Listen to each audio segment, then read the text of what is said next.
अस्सलामु अलैकुम वरहमतुल्लाहि वबरकातुहू। प्यारे भाईओ, अज असीं तुहाडे सामने ये दसांगे कि कुर्बानी दे जानवरां नूं मोटा कैसे किया जाता है। यानी कुर्बानी दे बकरे मोटे ताज़े वज़न वाले किंज बन सकते हैं। बेहतरीन तरीका तुहाडे सामने पेश करांगे। उम्मीद है कि तुसीं पूरी तवज्जो दे नाल समाअत फरमाओगे। मेरे भाईओ, सब तो पहले जानवर नूं रखण दी जगह मुनासिब होनी चाहिए है। जितने जानवर होण उस हिसाब नाल जगह का इंतखाब किया जाए कि जानवर नूं उठण बहण वास्ते खुली जगह चाहिए है।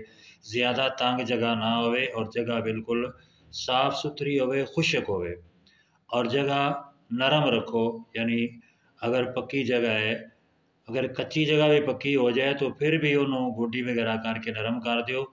अगर है ही पक्की यानी इट्टां वगैरह लगियां ने, फर्श लग्या है तो उत्थे गस्सू या रेत वगैरह का इंतजाम कर दिओ ताकि जानवरां दे बहण वास्ते जगह जिहड़ी है बिल्कुल मुनासिब होए और नरम होए। और इस तो इलावा सफाई का खास ख्याल करना है। जानवरां दे बहण वाली जगह साफ सुथरी होए और जानवरां दी खुरली जिहदे अंदर तुसीं उन्हां नूं दाना वगैरह पाउंदे हो, चारा पाउंदे हो, वो साफ सुथरी होनी चाहिए। उसके अंदर गंदगी ना हो, बदबू ना हो। यानी बदबू को और गंदगी को जानवर नूं दूर रखो और जानवर नूं खुला रहन दिओ। यानी बन्नण की बजाय अगर जानवर खुला होएगा, अपनी मर्जी नाल उठे बैठेगा, जिथे चाहेगा बवेगा, तो जानवर जल्दी मोटा ताज़ा होएगा। और जानवर नूं खिलाउणा की चाहिए। तुहाडे सामने अज बेहतरीन एक खुराक पेश करन लगे हैं कि जिहदे नाल जानवर दिनां दे अंदर अपना वज़न बढ़ाएगा और मोटा ताज़ा हो जाएगा। और तुसीं आजमा के वेखो, इंशाअल्लाह ताला इहदे नाल बहुत नफ़ा होएगा।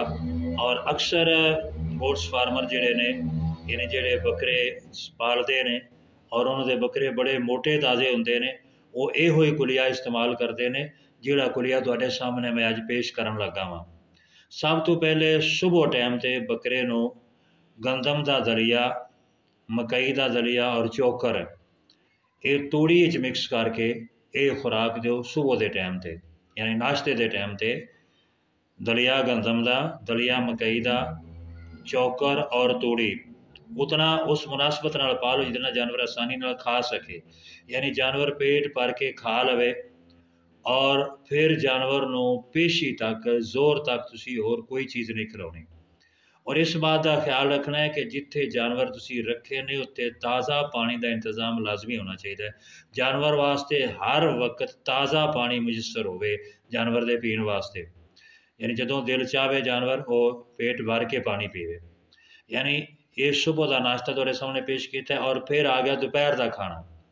यानी जोर तो बाद सब्ज़ चारा पाओ जिहड़ा भी तुहानूं मुयसर है और जानवर उन्होंने शौक नाल खांदा है। जितना जानवर खाए उन्होंने खाण दो और ये तुसीं मगरब तो पहले तक यानी सब्ज़ चारा पाना है।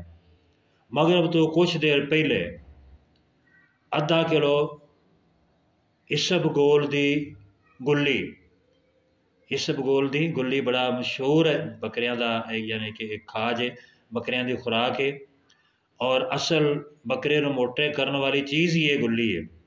यानी इसबगोल की गुली ये तुसीं अद्धा किलो लैनी है और पाया गंदम का दलिया ते पाया मकई का दलिया, इन्हां चीज़ों को मिक्स करके ये एक बकरे की खुराक 1 किलो होएगी रोज़ाना।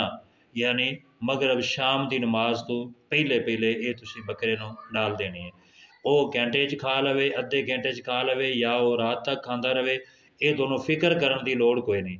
यानी इन्हां तिन्नां चीज़ों को मिक्स करके अद्धा किलो गुली, पाया दलिया गंदम का ते पाया दलिया मकई का मिक्स करके जानवर दे के रख दिओ और इंशाअल्लाह जानवर बड़े शौक नाल खाएगा। और आहिस्ता आहिस्ता फिर इनू वधा भी सकते हो। यानी वक्त के नाल नाल बकरे के वजन वधन के नाल नाल तुसीं इहदे अंदर इजाफा कर सकते हो। हफ्ते बाद इनू वधा लिओ, तुसीं किलो की बजाय खुराक 1.5 किलो कर लो और महीने बाद 2 किलो कर दिओ। यानी कुर्बानी के करीब, यानी कुर्बानी तो कम अज़ कम 1 महीना पहले जोड़ा ना ये लाजमी 2 किलो खुराक रोज़ाना बकरे नूं खानी चाहिए। उसके सामने रख दिओ, जो दिल करेगा खा लेगा, थोड़ी बहुती खाएगा, थोड़ी बहुती खा के फिर पानी पीवेगा, पानी पी के फिर सुकून करेगा, फिर जो उठेगा फिर थोड़ी बहुती खा लेगा। यानी इस तरह वो जानवर जो है इस खुराक को इस्तेमाल करेगा और ये इंशाअल्लाह ताला जानवर जिहड़ा दिन ब दिन यानी हर दिन तुहानूं महसूस हो रहा होएगा कि साडा जानवर जिहड़ा मोटा ताज़ा हो रहा है। और खुरली के अंदर निमक का एक डेला जिहड़ा ना ये जरूर रखना है कि जदों जानवर का दिल करे निमक नूं जबान मार लवे, निमक जबान करारी कर लवे। तो दूसरी गल है कि ये खुराक जिहड़ी तुसीं जिहड़ी मैं दसी है, बाकी तो खुराक देंदे ही रहना है, लेकिन ये गुली वाली खुराक जिहड़ी है ना कम अज़ कम 3 महीने कुर्बानी तो पहले शुरू करा दिओ। पहले 1 किलो तक रखो और कुर्बानी के करीब जाके यानी 1 महीना पहले ये खुराक 2 किलो कर दो। बाकी अगर वो दिल करे सबज चारा खावे, दिल करे ना खावे, क्योंकि ये खाण नाल फिर बाकी चीज़ां जिहड़ियां जानवर घट खाता है और हर वक्त रजिया रहिंदा है। यानी जानवर की वक्खी जिहड़ी है ना ये थल्ले नहीं होनी चाहिए, वक्खी फुल रहनी चाहिए। ये जानवर जिहड़ा है वो ज़्यादा मोटा होएगा।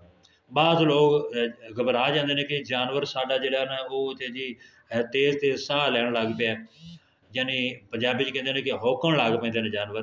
तो कोई गल नहीं, तुसी पानी मौजूद रखो, खुराक रखो, बाकी जानवर अगर सौ तेज़ तेज़ लेंदा भी तो कोई हरज नहीं, परेशान होने की कोई ज़रूरत नहीं।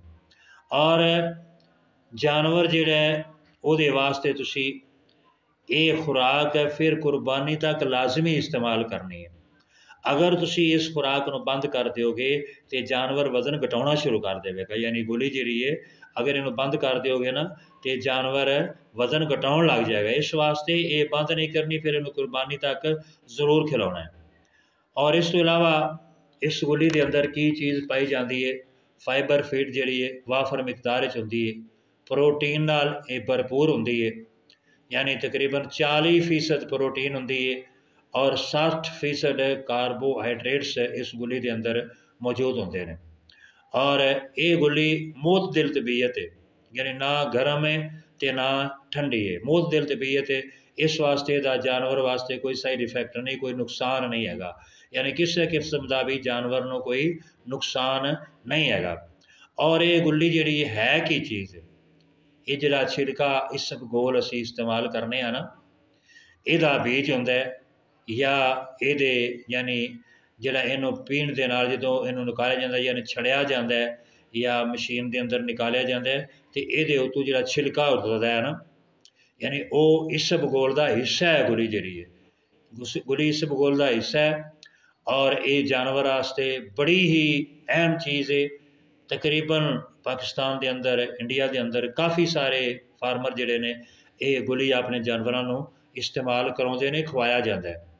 और ये याद रखो कि गुली ज़्यादा पुरानी ना होवे, इसबगोल की गुली ज़्यादा पुरानी ना होवे, नमी वाली ना होवे, खुश्क होवे बिल्कुल। और कोशिश करो कि ताज़ा मिले। हुण अगे क्योंकि इसका मौसम जिहड़ा है वो गंदम के नाल ही हुंदा है, जदों गंदम तैयार होंदी है ना उदों ही ये गुली भी तैयार होंदी है। और इसका असल इलाका जिहड़ा है हासलपुर, बुरे आला, लियाकतपुर वगैरह इस इलाके के अंदर ये ज़्यादातर काश्त की जाती है और इत्थों इन्हां दी मंडियां अंदरों ताज़ा मिलती है और अच्छी मिलती है। वैसे शहरों के अंदर फैसलाबाद तो भी मिल जाती है, लाहौर के अंदरों भी, गुजरांवाले के अंदर भी, और कई जगह तो मिल सकती है। लेकिन जी सही गुली है ना और खालस ताज़ा गुली है तो इन्हां इलाकों में मिलेगी। उत्थे जाके खुद यानी मंडी के अंदर फिर के दुकानों पर फिर के अच्छी तरह वेखो, खुश्क होवे, उस गुली के अंदर नमी ना होवे और ज़्यादा पुरानी ना होवे। और गुली जी खुद खरीद के लियाओ और इनू इस्तेमाल कराओ, इंशाअल्लाह ताला ये जानवर मोटे ताज़े होंगे, जानवर के अंदर जनाब ताकत आएगी और जानवर का गोश्त जोड़ा है वो इंशाअल्लाह दिन ब दिन बढ़ता जाएगा। और एक दूसरी चीज़ कि जानवर को खुराक शुरू करने तो पहले, खुराक शुरू करने तो पहले 1-1 किलो सरों का तेल ये लाजमी दो। एक जानवर यानी बकरे की गल कर रहा मैं, छोटे जानवर की कम अज़ कम 1 किलो सरों का तेल जोड़ा है ना ये जरूर दो। तेल देने का तरीका की है, बेहतरीन तरीका कि लस्सी के अंदर या दही के अंदर मिक्स करके तकरीबन आध पा तेल जोड़ा या आध पा तो भी अगर थोड़ा दो तो फिर भी कोई हरज नहीं, यानी स्टाकी 1.5 स्टाकी कर लो, तकरीबन पाया दही होए या आधा किलो लस्सी होए, ਉਹਦੇ अंदर 1.5 स्टाकी या आध पा तेल मिक्स करके रात को दिओ। जो इस तो बाद इनू ना पानी पीवे तो ना कोई खुराक खावे, यानी रात को सौण वेले जो ना ये जानवर दे दो। यानी एक जानवर ਨੂੰ कम अज़ कम 1 किलो तेल लाजमी दो। लेकिन एक बात का ख्याल जरूर करिया जे कि ये तेल जिहड़ा है किसी दुकान तो नहीं खरीदना, बल्कि खुद जाके कोल्हू ते कोल खड़े होके ते सरों का तेल खुद कढाउणा है। यानी अपनी अखां के सामने खालस तेल कढाउणा है, क्योंकि जिहड़े बाकी दुकानां ते आम तेल हुंदे ने ना, उन्हां दे अंदर कैमिकल मिक्स हुंदे ने और कैमिकल की वजह के नाल जानवर मोटा होने की बजाय कमज़ोर हो जाता है। इस वास्ते खालस तेल देना है। इस तेल का फायदा ये होएगा कि जानवर अंदरों भी सीधा होएगा और जानवर बाहरों भी रंग कटेगा। जानवर का रंग जो खूबसूरत और चमकदार होएगा और फिर ये खुराक देगी ना तो बेहतरीन जानवर लगेगी और बेहतरीन तरीके जानवर मोटा होएगा। तो भाई ये तुहाडे सामने मैं एक बेहतरीन जानवर को खुराक देने का तरीका पेश किया है। उम्मीद है कि तुहानूं तरीका पसंद आया होगा। मैं दोस्तों के गुजारिश कराँगा कि अब्दुल्ला ज़िया गोट्स फार्म को सबसक्राइब करो, लाइक करो, घंटी के बटन को दबाओ ताकि आइंदा भी आने वाली जी वीडियो है तुहाडे सामने पेश की जा सके। इस तो पहले भी असी कुछ वीडियो वंडा वगैरह बनाने दियाँ तुहाडे सामने पेश कीतियां ने और आइंदा भी जानवरों की खुराक के बारे, जानवरों के इलाज के बारे पहले भी कर रहे हैं और बाद भी करते रहेंगे। अल्लाह ताला सब के जानवरों को सलामत रखे। अल्लाह हाफिज़। अस्सलामु अलैकुम वरहमतुल्लाह।